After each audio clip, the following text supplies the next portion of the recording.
វិធី5យ៉ាងជួយឲ្យអ្នកគេងលក់ស្រួលដោយមិនប្រើថ្នាំទី1រៀបចំកន្លែងគេងឲ្យបានល្អ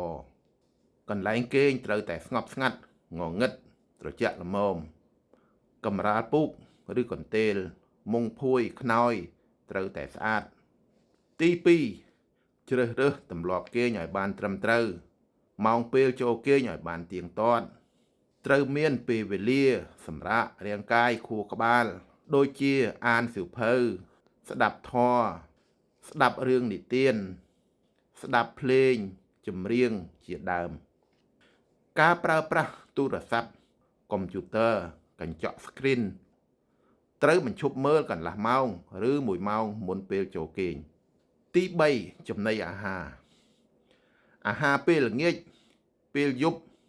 មិនត្រូវញ៉ាំច្រើនពេកទេហើយគួរញ៉ាំត្រឹមម៉ោង6ម៉ោង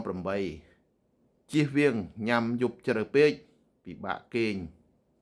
ការញ៉ាំកាហ្វេតែបារីស្រាយប់ក៏ពិបាកគេងដែរ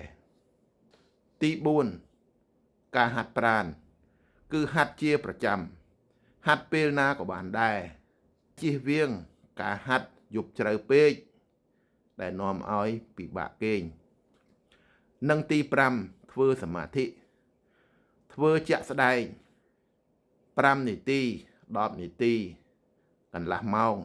ទៅតាមលទ្ធភាពធ្វើបានវិធីដកដង្ហើមចូល4វិនាទីទប់ដង្ហើម7វិនាទីរួចដកចេញ